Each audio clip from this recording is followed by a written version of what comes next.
Disposable चम्मच से लेकर बड़े बड़े ब्रांड्स के खाने पीने के प्रोडक्ट्स के रैपर तक हर जगह सिंगल यूज प्लास्टिक का बोलबाला है। दुनिया भर में सिंगल प्लास्टिक का बेतहाशा इस्तेमाल अब न सिर्फ प्रदूषण का बड़ा कारण साबित हो रहा है, बल्कि धरती के लिए भी खतरे की घंटी बनता जा रहा है। ऐसे में सिंगल यूज प्लास्टिक के इस्तेमाल को रोकने के लिए उसे रिसाइकिल करने के कई तरीके खोजे जाते रहे हैं। लेकिन क्या आप सोच सकते हैं कि इन प्लास्टिक के रैपर्स से खूबसूरत बैग्स भी बनाए जा सकते हैं? ये सुनकर बेशक आप थोड़ा हैरान हो गए होंगे, लेकिन ये कारनामा पुणे की एक स्टार्टअप कंपनी इकोकारी में सितंबर 2022 से हो रहा है।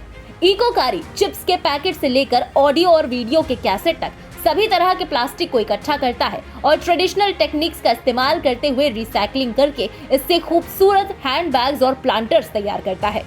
इस स्टार्टअप की शुरुआत की नंदन भट्ट ने, जो कि एक इंजीनियरिंग और मार्केटिंग के बैकग्राउंड वाले इंसान है। नंदन के पास एक अच्छा बैंक बैलेंस था और वो आराम की जिंदगी बिता रहे थे। कॉर्पोरेट नौकरी करने वाले भट्ट किसी तरह प्रकृति से जुड़े। नंदन हमेशा से एक एंटरप्रेन्योर बनना चाहते थे, इसलिए उन्होंने इस मौके का फायदा उठाया और एक वर्कशॉप की स्थापना की, जो कि बाद में इकोकारी बन गई। In Ecokari, we are working on two basic missions. One is we are trying to conserve the environment by upcycling single-use plastic like biscuit packets, chips packets, gift wrappers, e-com packets. And now we have started using audio and video cassettes also. And the second part of the mission is that we are enabling livelihood of women and youth by teaching them how to use charkha and handloom for the upcycling process. So that's what we do as in a process. Now about the organization, if you see, there are two words in our organization, eco and kari. So the eco has been taken from the eco-friendly word, so that's the first part, and kari from the karigar, which is a Hindi word for the artisans.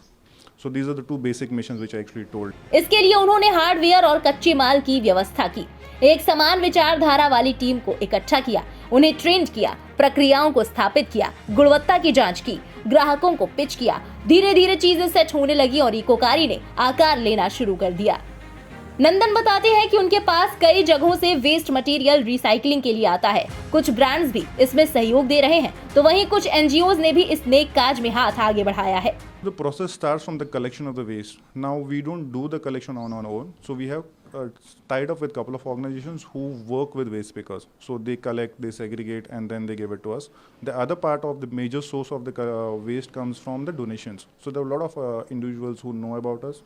So they keep accumulating their waste in their home. Once it's sizable, they ship it to us. You might have seen a lot of couriers which are coming to us. The third is we are tied up with a lot of companies who are into food manufacturing. So they send us their factory waste. And at the end of the day, if there's something more requirement is done, then we have a lot of wholesalers in and around the city from whom we buy. बताते चले कि ये startup का पूरा process manual labour oriented है और इसमें कुछ हद तक शिल्प कौशल भी शामिल है। हैंड बैग से लेकर पर्स, टोट बैग्स और बुक कवर तक ब्रांड के ई स्टोर के सभी उत्पादों को कारीगरों द्वारा चरखे से बुनाई जैसे ट्रेडिशनल टेक्निक्स का इस्तेमाल करके सभी तरह के कचरे से हैंडमेड प्रोडक्ट्स तैयार किए गए हैं। इससे न सिर्फ सिंगल यूज प्लास्टिक की रिसाइकलिंग में मदद मिल रही है, बल्कि इस स्टार्टअप में शामिल सभी महिलाओं को भी आजीविका का नया स्रोत मिला है। फिलहाल इस यूनिक थॉट के बारे में आपका क्या कहना है, कमेंट सेक्शन में लिखकर जरूर बताएं। देश दुनिया की बाकी बड़ी और अहम खबरों के लिए सब्सक्राइब करें इंडिया पब्लिक खबर के यूट्यूब चैनल को और बेल आइकन दबाना बिल्कुल ना भूलें।